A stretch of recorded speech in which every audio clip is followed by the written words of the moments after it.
Buenos días.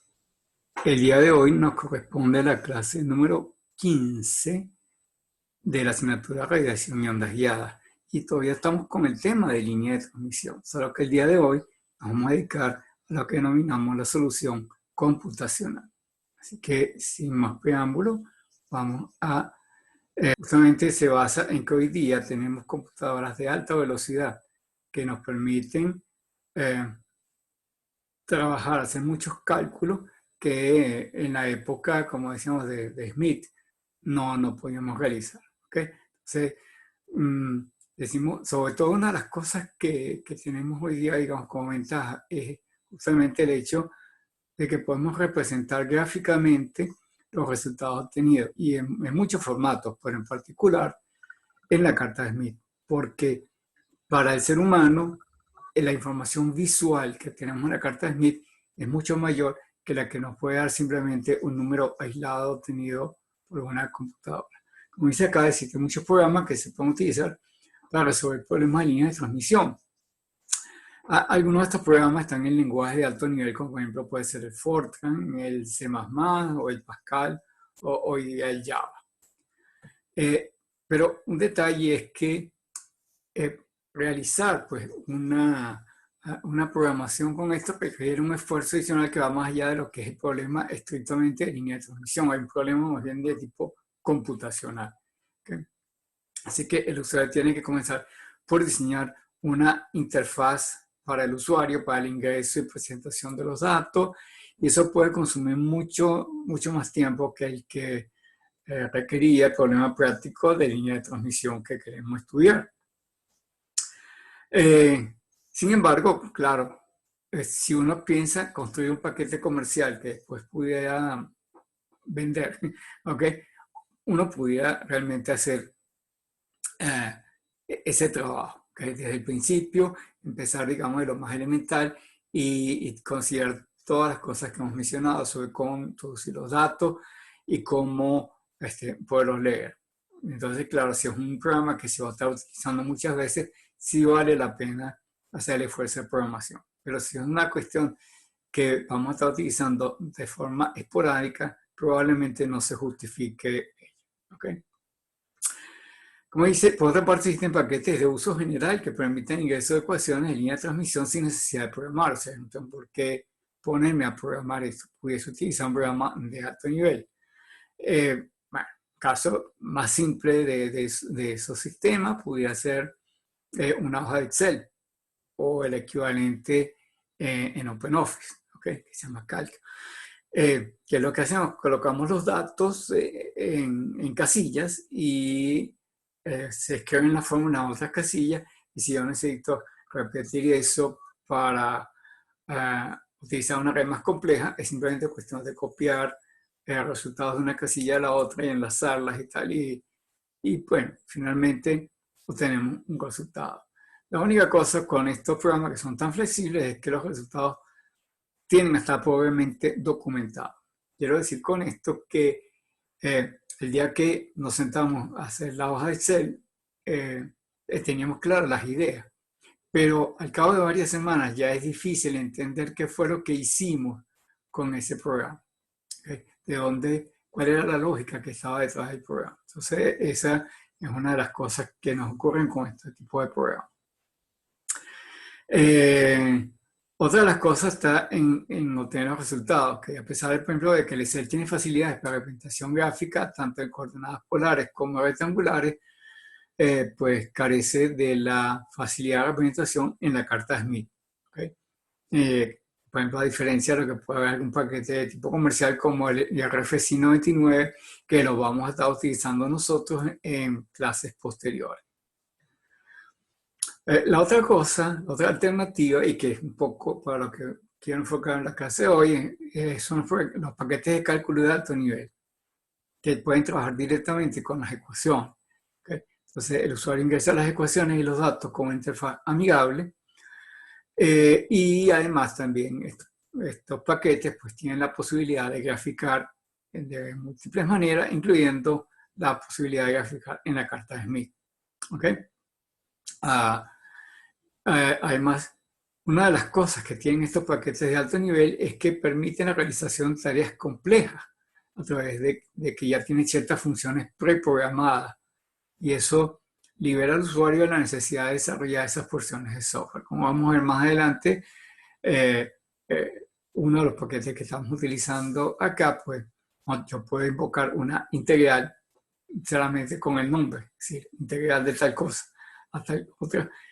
No tengo que sentarme a escribir un algoritmo de cómo integrar. Igual, si yo quiero optimizar una función objetivo, solamente invoco la función que ya está preprogramada y no tengo que ir por toda aquella cosa que ustedes deben haber visto cuando hicieron un cálculo numérico, en el cual, por ejemplo, si yo quiero hacer optimización, entonces tengo que estar calculando los gradientes numéricos para aplicar, por ejemplo, el método de step descent, el descenso más pronunciado que se ve en cálculo numérico.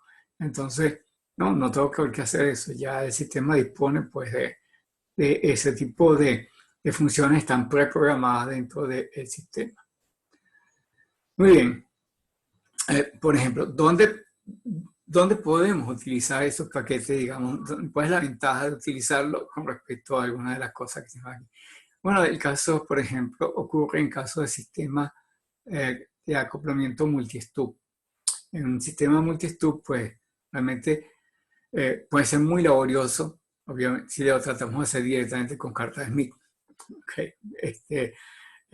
Pero más aún, como veremos, si la frecuencia es variable. Entonces, recorremos pues a este sistema. Dice, aunque la resolución del sistema de 2 stubs es relativamente simple en forma gráfica, si yo quiero incrementar el número de stubs, la cuestión se complica muchísimo más. Uno de los paquetes, y que es el que vamos a estar haciendo referencia, no solamente en la clase de hoy, sino inclusive en clases posteriores, vamos a estar utilizando este paquete, es MathCAD.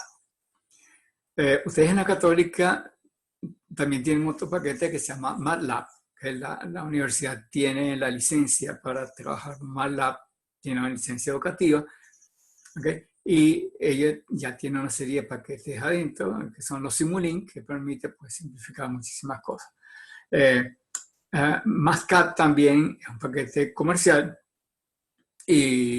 pero la Universidad Católica no tiene la licencia para esto, así que nosotros vamos a trabajar con una versión, vamos a decir, pirateada, okay, esto, que es la que ustedes tienen disponible en módulo 7, creo que. Entonces, la ventaja que tiene MathCAD es que nosotros podemos escribir las ecuaciones directamente allí. Pero además de escribir las ecuaciones, podemos hacer anotaciones, podemos escribir esto como si fuese Word. De hecho, tiene una alta compatibilidad, yo diría que más de un 90% entre MathCAD y Word. Es decir, yo puedo tomar los resultados que salen de MathCAD y los puedo pegar en un documento en Word. Entonces, es muy conveniente, por ejemplo, a la hora de realizar informes. Si yo realizo todo un cálculo y quiero adicionalmente pues, construir un informe con esto y tengo que escribir el informe en Word, es muy fácil de agregar estas cosas. Igualmente, en otros paquetes. De hecho, en esta misma clase, yo para poder montar algunos resultados que ustedes van a ver en pantalla, fueron tomados directamente de MathCAD e insertados en PowerPoint. ¿Okay? Por eso es que ustedes van a ver aquí unos gráficos que están hechos en MathCAD. Entonces, la idea aquí, más que concentrarme exclusivamente en MathCAD, es mostrar las ideas generales, porque eso también lo pudieran utilizar en otros paquetes, por ejemplo, en el caso de MATLAB. Ok, una de las cosas que vamos a hablar aquí ahorita es lo que se refiere a algoritmos recursivos.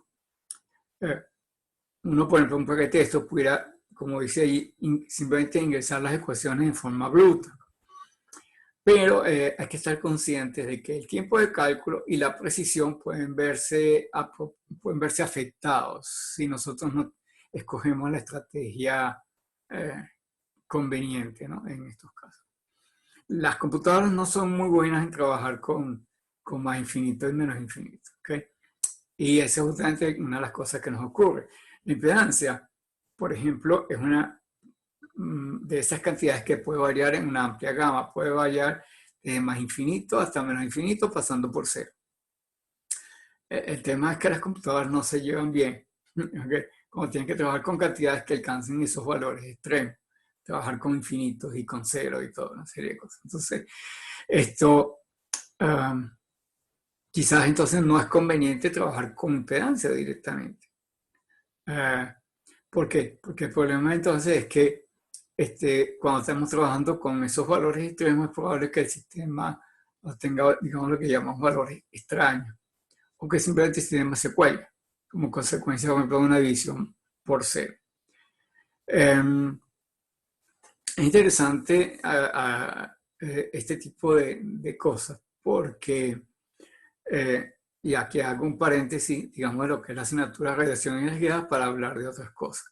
Este tema de las computadoras trabajando con valores muy grandes y muy pequeños al mismo tiempo. La primera cosa que tenemos que estar conscientes es que en una computadora nosotros tenemos una unidad de cálculo que llamamos la ALU, la unidad lógica aritmética. Es en realidad que la parte del computador que se dedica a hacer los cálculos, y esos cálculos tienen una precisión finita, que tiene que ver, entre otras cosas, con la palabra de máquina que estamos utilizando. Si yo quiero incrementar la precisión, yo puedo pasar de precisión sencilla a doble, pero aunque utilizara precisión doble, aún así el número de decimales significativos que yo tengo puede ser limitado, ¿okay? O sea, va a estar limitado. ¿Qué pasa más allá de ese número? ¿Qué pasa con los decimales que están más allá de la precisión de la máquina? Uno, en principio, pudiera decir, bueno, no, eso se pierde y yo puedo hacer caso omiso de esos números tan chiquitos que están por allá. Y eso no es 100% cierto. ¿Okay? El problema que nosotros vamos a tener, si yo tengo, sobre todo cuando las operaciones requieren muchos cálculos, es precisamente que esas cantidades pequeñas que estamos obviando, que están más allá de la precisión de la máquina, pueden producirnos esos valores extraños. Y esos valores extraños, obtenidos en operaciones repetitivas, es lo que denominamos efecto mariposa. El efecto mariposa, que es fundamental en la teoría de caos, trata de describir estos efectos con las siguientes palabras. El batir de las alas de una mariposa en la selva del Amazonas puede afectar el clima de Alaska. Es decir, algo tan pequeño comparativamente a lo que puede ser el batir de las alas de una mariposa puede producir una afectación en el clima mundial y en un sitio, digamos, alejado del sitio donde ocurre esto. Desde el punto de vista numérico es factible eso. A nosotros nos parecería que no tiene nada que ver una cosa con la otra, pero sí lo tiene. Un efecto pequeño a través de una serie de actividades repetitivas puede producir un resultado extraño. Recuerdo hace unos años, creo que alrededor de unos 15 años, creo que todavía ustedes la pueden conseguir en internet, se hizo una película que se llamó El efecto mariposa. Aunque estrictamente hablando, la película en ninguna parte mencionaba teoría de caos. En el fondo era una demostración de teoría de caos. La ficción de la película hacía que la persona era capaz de echar para atrás y volver a hacer su vida. Y había pequeños cambios en los valores, ya vemos, iniciales, que desviaban la vida de la persona en una dirección u otra. Y esos cambios venían dados única y exclusivamente en la película, como argumento de la película, en la lectura de un texto que la persona tenía escrito en un cuaderno. Entonces, de acuerdo a la interpretación que le daba al texto en una situación o la otra, su vida derivaba en una dirección o en la otra. Y eso es un poco a lo que nos referimos con efecto mariposa. Algo tan pequeño como leer un texto, leer una línea, puede cambiarte la vida. Esto, bueno, si alguno de ustedes conoce la película, ya sabe que estoy hablando, y si no, aquellos que sean curiosos, creo que la pueden buscar en YouTube, porque creo que todo debe estar guardado en alguna parte. Entonces, en mi caso particular, ¿por qué traigo esto a colación? Porque cuando yo estaba haciendo mi doctorado, me topé con el bendito efecto mariposa. ¿Okay? Ya estaba haciendo unos cálculos que involucraban una serie de operaciones repetitivas. Básicamente estábamos utilizando un método de diferencia finita para tratar de modelar la atmósfera, y entonces el problema que nos encontrábamos era que cuando la dimensión de las matrices era pequeña, el resultado era exacto. Pero en la medida en que yo incrementaba el tamaño de las matrices y en consecuencia el número de operaciones que se realizaba, empezaban a aparecer resultados extraños. El resultado que yo tenía no era lo que yo esperaba. Y entonces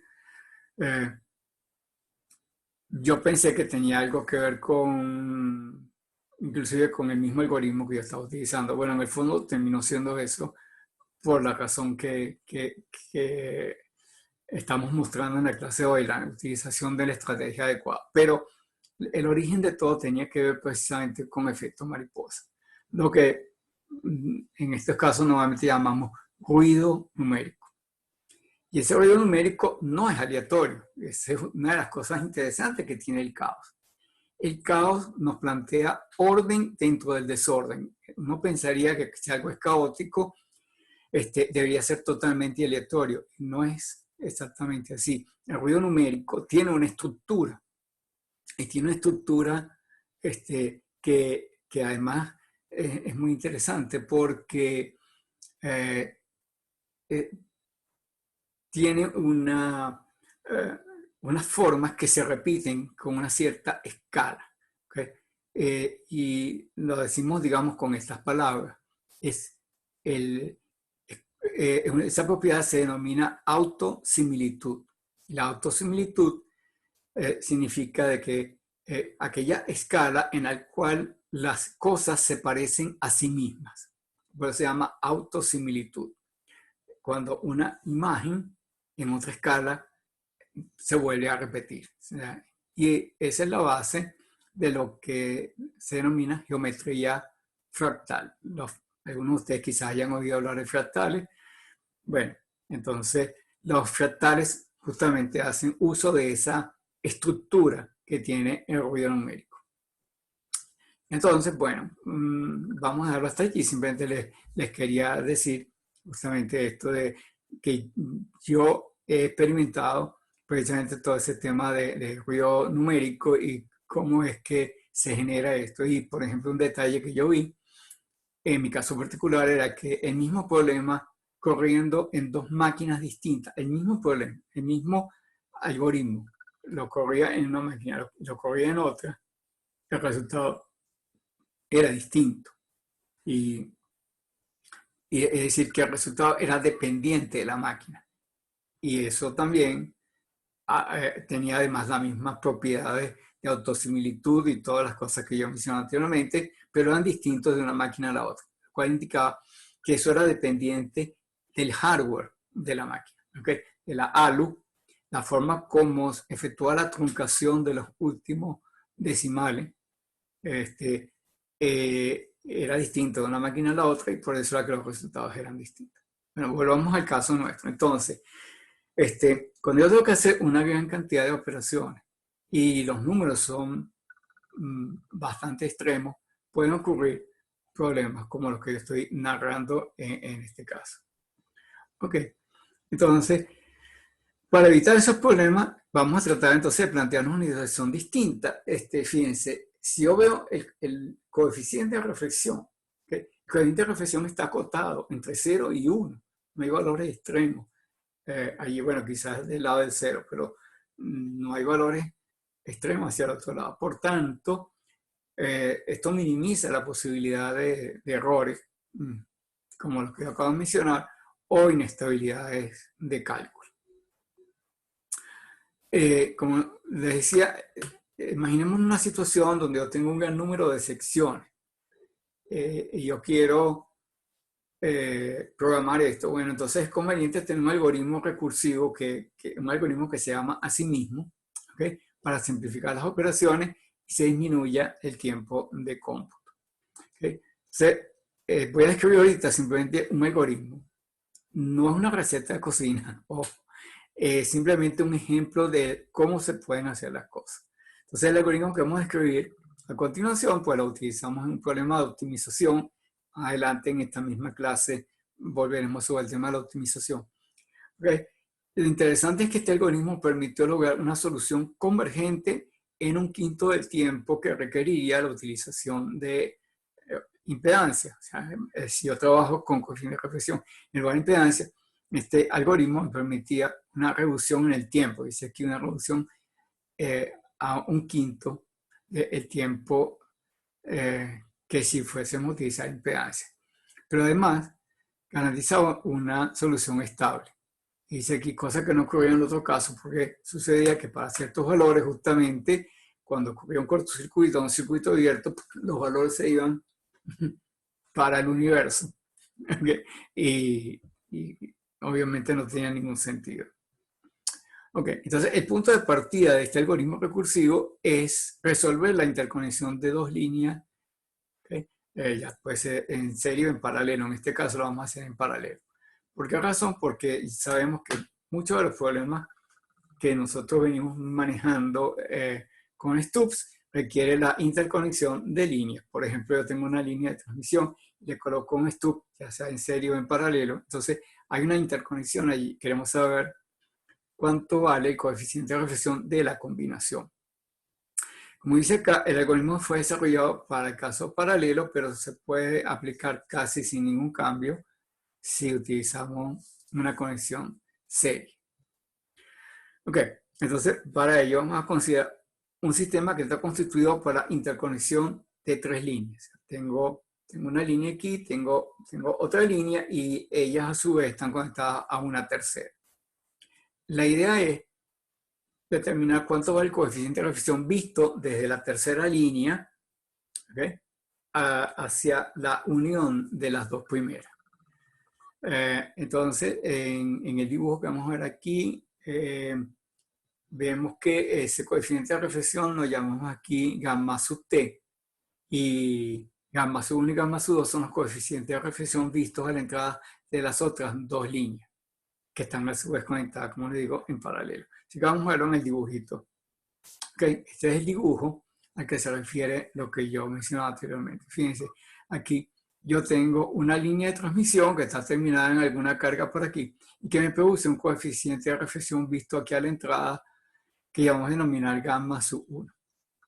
Tenemos la otra línea de transmisión por acá que igualmente está terminada en algún tipo de carga por aquí adelante, que visto aquí va a producir un coeficiente de reflexión gamma sub 2. Y el tema que queremos aquí hacer ahorita es hallar cuánto vale gamma sub t, el coeficiente de reflexión visto en esta línea de la combinación en paralelo de estas dos. Eso es esencialmente lo que queremos hacer. Bueno, entonces lo que tenemos que hacer es convertir los coeficientes de reflexión, en este caso en coeficiente de reflexión de tensión, vamos a convertirlos en admitancia, sumemos la admitancia y luego pues vamos a hallar la admitancia de entrada. Ok, entonces para cada una de las líneas aplicamos las fórmulas que ya conocemos. O sea, la admitancia de entrada en la línea 1 será 1 menos gamma 1 sobre 1 más gamma 1. Okay. Y para la línea 2 sería 1 menos gamma 2 sobre 1 más gamma 2. Recuerden, los signos son porque estoy en admitancia ahorita. Si fuera impedancia, lo que tengo acá, el signo más estaría arriba y el menos abajo. Okay. Sumemos las dos admitancias, Y1 y Y2, tengo aquí la admitancia total, ¿okay? Y la cual cuando le sustituyo por los coeficientes de reflexión, finalmente me da esta expresión, 2 por 1 menos gamma 1 gamma 2 sobre el producto 1 más gamma 1 por 1 más gamma 2. ¿Okay? Y luego, con ese valor de admitancia obtenemos el coeficiente de reflexión total, ¿okay? Que va a ser 1 menos YT sobre 1 más YT, el cual finalmente me producirá este numerito. O sea, menos 1 más 3 gamma 1 gamma 2 más gamma 1 más gamma 2 sobre el denominador que está ahí indicado. ¿Okay? Vamos a analizar el algoritmo desde el punto de vista computacional. Dice, este algoritmo requiere un par de multiplicaciones complejas, ¿okay? Que es este producto gamma 1, gamma 2, que aparece por aquí. ¿Okay? Necesita 8 sumas, bueno, podemos sacar la cuenta, hay 8 sumas, y una división, todo complejo. ¿Okay? Pero lo más importante de esto es que todas las cantidades involucradas están acotadas entre 0 y 1. Por tanto, no hay posibilidad de que se presenten situaciones inestables. Por otra parte, si nosotros fuésemos a calcular las admitancias, como hicimos anteriormente, ¿okay? Calculamos las admitancias, sumamos y luego hacemos la operación, el cálculo directo de las admitancias requeriría 8 sumas y 3 divisiones complejas. Pero tiene el riesgo de que alguno de los denominadores pueda tender a 0, como mencionado anteriormente, y por supuesto eso puede producir resultados extraños en la computadora. Entonces, esa es una de las cosas que tenemos acá. Hay que sacar la cuenta, cuántas multiplicaciones hay, cuántas sumas, cuántas divisiones, pero sobre todo la posibilidad de situaciones inesperadas. ¿Okay? También eso que acabamos de hacer para el algoritmo de reflexión de voltaje también se puede hacer en corriente, en cuyo caso el resultado es el que tenemos acá. Nosotros implementamos este algoritmo más adelante en el problema de optimización que le voy a escribir con la fórmula anterior, porque trabajamos con coeficiente de reflexión de voltaje y no con los de corriente. ¿Okay? La única situación potencialmente peligrosa ocurriría en el caso de que simultáneamente gamma 1 y gamma 2 fueran iguales a 1. ¿Okay? Recuerden que gamma I1, gamma I1 y gamma I2 son coeficientes de reflexión de corriente. Entonces, cuando el coeficiente de reflexión es de corriente, y el coeficiente de reflexión de un cortocircuito vale 1 en corriente, vale menos 1 en tensión. ¿Okay? Lo puse ahí en paréntesis. El coeficiente vale menos 1 en el caso del coeficiente de reflexión de tensión, así que usé en la fórmula de la lámina previa. ¿Y qué es lo que representa que gamma I1 y gamma I2 sean iguales a 1? Eso es el paralelo de dos cortocircuitos. ¿Okay? Entonces, es la única posibilidad que tendríamos de que el sistema fuera inestable. Si hubiese un solo cortocircuito, ¿okay? El sistema predeciría el valor correcto. ¿Okay? Si, por ejemplo, nosotros hacemos gamma I1 igual a 1, ¿okay? Entonces en la expresión anterior, y digamos para cualquier valor de I2 que tenemos acá, pues finalmente vamos a tener que el resultado va a ser 2 menos 2 veces I2 sobre 2 menos 2 veces I2 igual a 1, cualquiera que sea el valor de I2. El único problema nos ocurriría si a su vez gamma sub I2 fuese igual a 1. Entonces, si gamma sub I2 fuese igual a 1, ustedes ven que esa expresión me va a quedar 0 sobre 0. ¿Okay? Entonces, quedaría indeterminado. Esa es la única situación. Entonces, uno en el algoritmo lo que puede hacer es preguntar si alguno de los coeficientes de reflexión corresponde a un cortocircuito y simplemente adelantar que el resultado va a ser también un cortocircuito y no tener que ir a hacer ninguna operación que pudiese ser inestable. ¿Okay?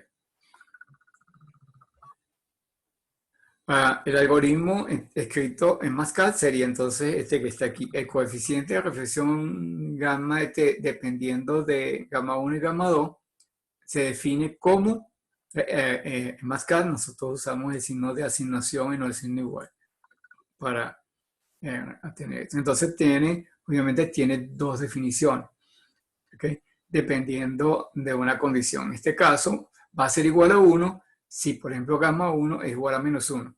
¿Por qué menos 1? Porque esto es un algoritmo de reflexión de tensión. ¿Ok? Si fuese de corriente sería más 1. Entonces yo pregunto si esto es un cortocircuito. Si es un cortocircuito, ya de una vez el resultado es un cortocircuito. El coeficiente de reflexión igual a 1. Aquí hay un error porque debía ser menos 1. Como estaba trabajando con corriente, cuando lo escribí aquí, se me olvidó que tengo que poner aquí que es menos 1. Y la otra cosa es que para cualquier otro valor, ¿okay? Otherwise, para cualquier valor distinto, aplicamos la fórmula completa que ya habíamos visto en láminas anteriores. ¿Okay? Así que un detalle, vamos a agregarlo aquí. Poner la pluma. Indicar aquí, sería menos 1. ¿Ok?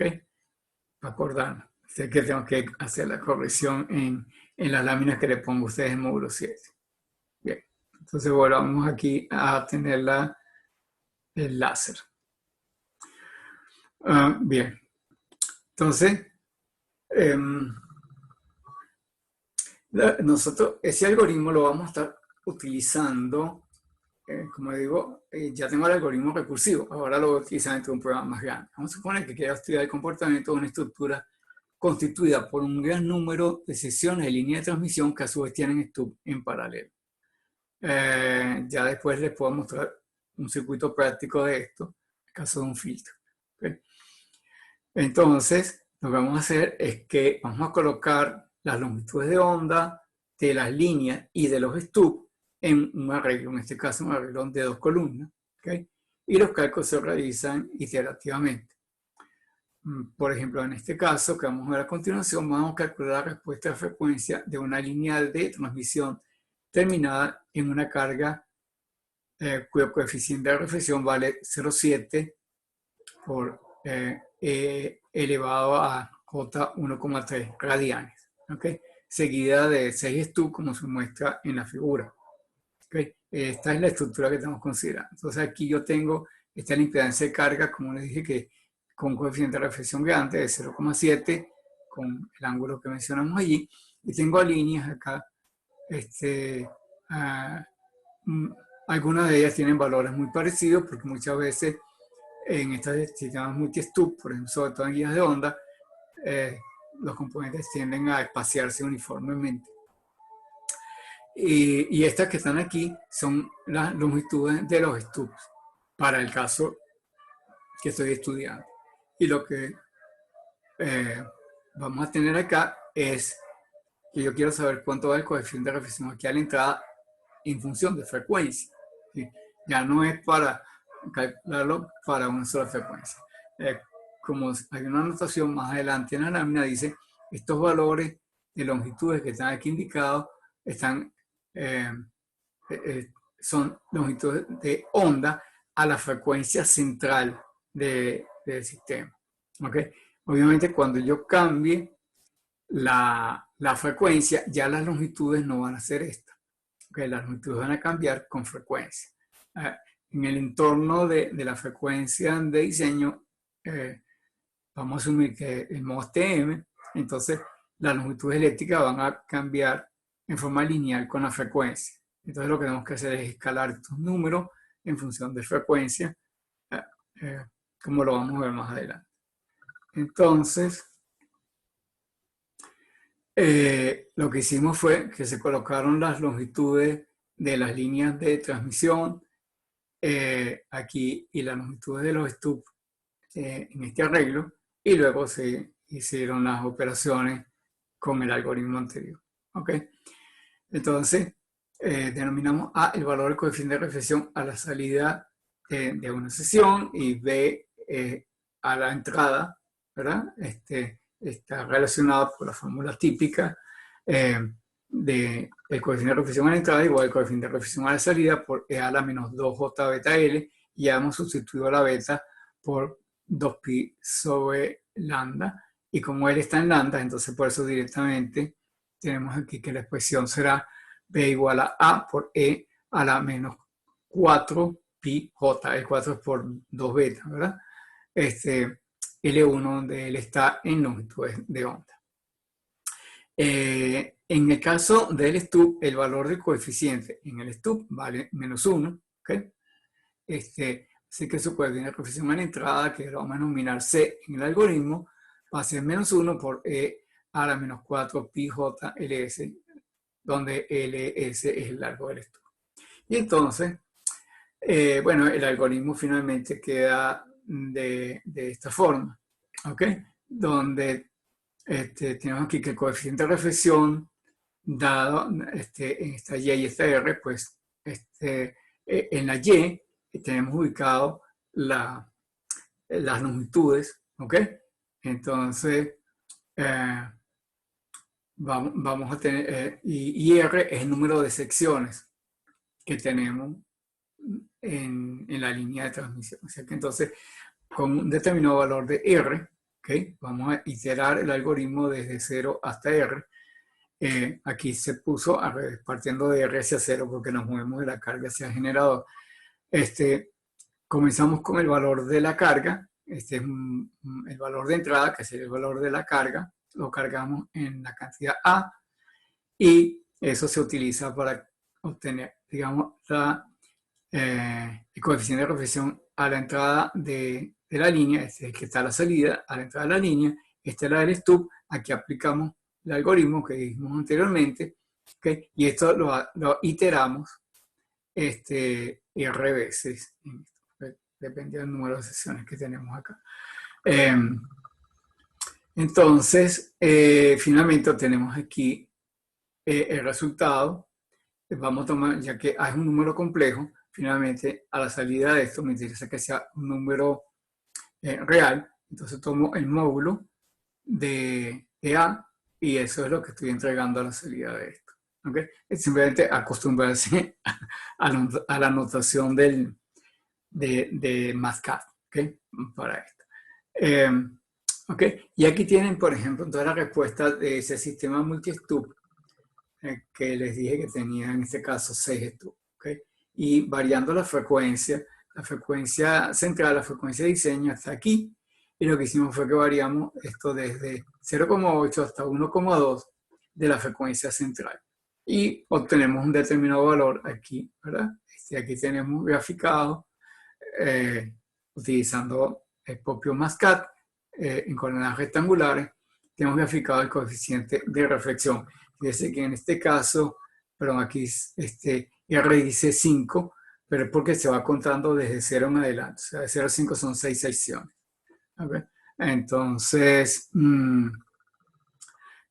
ahí tienen ustedes una utilización de un algoritmo recursivo para resolver un problema que sería muy laborioso de hacer a mano, e inclusive hasta con una calculadora a mano calcular frecuencia por frecuencia y luego dibujar. Ya de una vez, pues, el Mascad me permite no solamente calcular, sino poner los resultados de una vez en un gráfico. Y eso tiene mucha información visual para nosotros. ¿Okay? Siempre un gráfico, a nosotros los ingenieros, un gráfico nos dice mucho más que un número. Porque el número es absoluto y no tenemos forma de compararlo. Tanto que en un gráfico es relativo, podemos comparar unas cosas con la otra. Podemos tener. Y claro, si nosotros combinamos los números con los gráficos, obviamente que tenemos, por un lado, la ventaja de la precisión para el caso del número, pero podemos interpretar cosas que nos da el gráfico. ¿Okay? Bueno, como les decía, otra de las cosas para que usamos la computadora es precisamente para tratar de mejorar las situaciones con las que nos enfrentamos. Eso viene básicamente a través de lo que denominamos la optimización. Como dice aquí, la posibilidad de realizar estas operaciones iterativas a gran velocidad permite abordar problemas muy complejos bajo un enfoque de optimización. Y como yo les decía, ustedes aprendieron o deben haber aprendido optimización cuando estudiaron cálculo numérico. Y una de las cosas que uno hace en cálculo numérico cuando hace optimización es estudiar los distintos métodos. Pero quizás el más conocido se llama Stepped Descent, ¿okay? O sea, el que tiene el gradiente más agudo. Porque es el que nos lleva a una solución convergente lo más rápidamente posible. El único problema, por supuesto, que tiene el método Stepped Descent es que puede haber más de un mínimo local. Entonces, si yo tengo un problema muy complejo que tiene varios mínimos, esto puede ser bastante difícil. ¿Okay? Al final, todo se reduce a tener que calcular el gradiente de una función multidimensional. Si fuera una función de dos variables, eso no habría ningún problema. Pero estamos hablando de que si yo tengo 7, 8 o 10 variables, porque, por ejemplo, cada stub que yo coloque es una nueva variable. Si yo tengo que calcular un gradiente para una función de 9 dimensiones, como sería esa, pues ya se pueden imaginar un poco que la situación a la larga termina siendo no un mínimo absoluto, sino como una especie de valor de compromiso. El valor que justamente produce el mínimo valor del gradiente.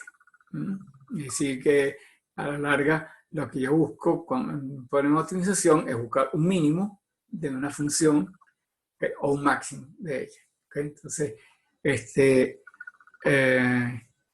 bueno, vamos a hacerlo aquí. ¿Okay? Entonces, el siguiente problema se describe un algoritmo para obtener un filtro pasabanda con una máscara especificada en base a un arreglo de 9 stubs, partiendo de una carga con un coeficiente de reflexión 0,7, o sea, con un coeficiente de reflexión bastante grande de 70%. Entonces, la primera cosa que vamos a hacer es que vamos a definir una función objetivo. Para cualquier problema de optimización, lo primero es definir la función objetivo. La función objetivo, en el caso particular, lo vamos a definir como la desviación cuadrática de la respuesta respecto a la máscara, utilizando la operación de integración que ya viene en el propio software MATLAB. Y de nuevo, volvemos sobre los problemas de optimización. En general, nosotros debemos tratar de tener una función objetiva que sea par, ¿okay?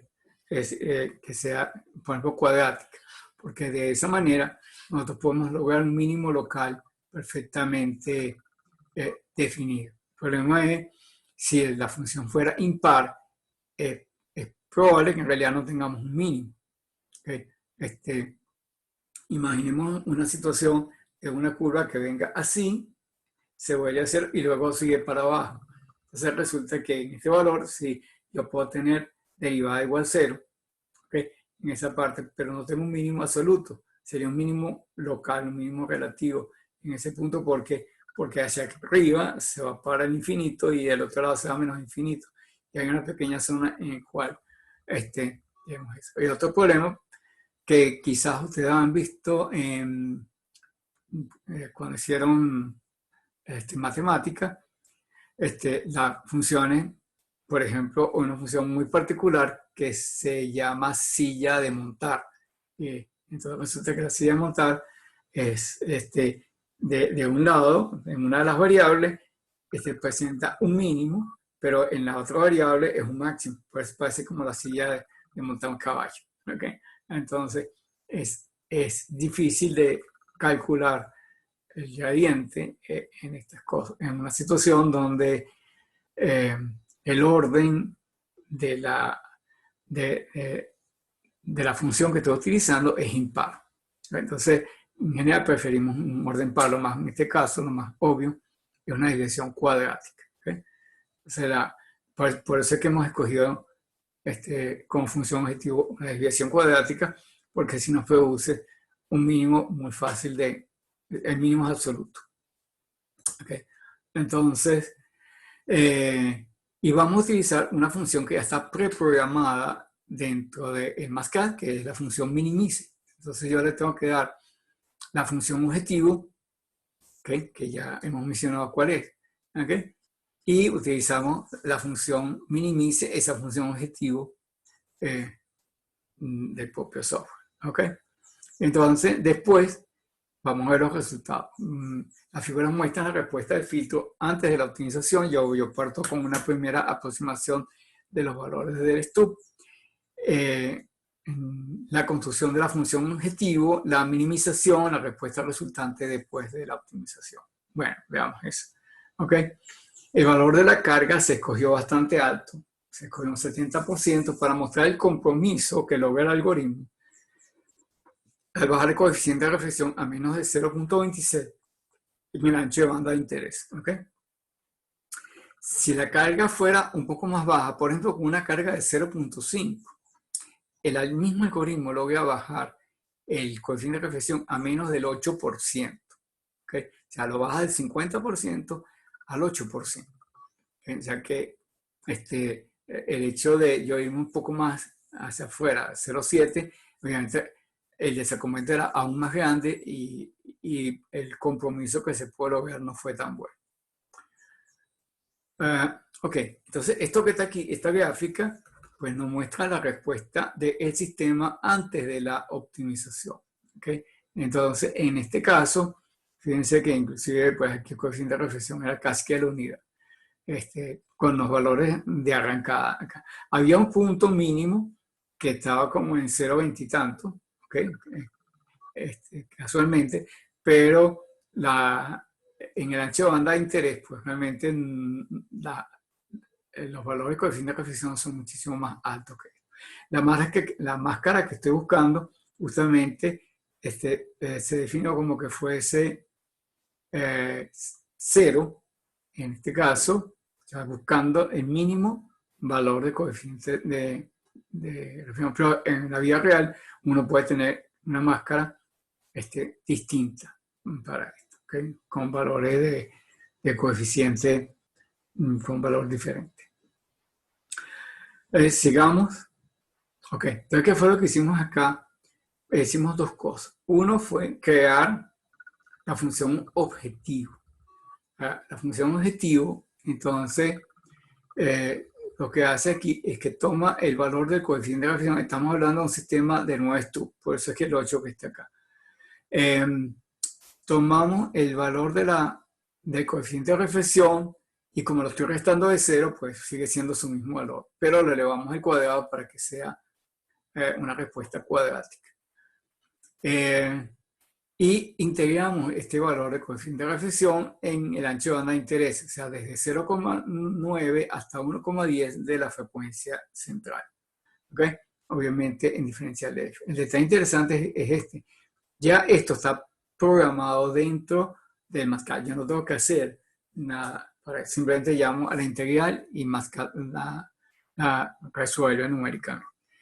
Y ese valor, obviamente, se lo estamos entregando como función objetivo. ¿Y de qué depende? Depende de Y, que Y es el vector que contiene, entre otras cosas, pues los elementos incógnitos, en este caso que eran los tamaños de los stubs. Entonces, esta es la función objetivo. El siguiente paso es hacer la minimización. La minimización se invoca a la función minimize con argumento la función objetivo que también acabamos de definir anteriormente y con los parámetros de la función y, que es la que va a tener la longitud de los stubs. Esta función y fue cargada con los valores anteriores, ¿okay? Que no aparecen aquí, pero que fueron los que dieron origen a la lámina que ustedes vieron hace un rato. Es necesario establecer algunas condiciones de límite para los valores de estas y que se vayan a poner acá. La y puede variar de valores de mayores que 0 y menores de 0,5 para esto que está acá. Y finalmente, pues después de invocar la función, él me entrega un vector con los valores de los stubs. Y ahora con estos valores de stubs, yo vuelvo a calcular la respuesta del sistema. ¿Ok? Y este ya es el sistema optimizado. ¿Okay? Entonces, como ustedes pueden ver, el valor se mantiene por debajo, digamos, de 0,26, ¿ok? En el ancho de banda de interés. Estrictamente hablando,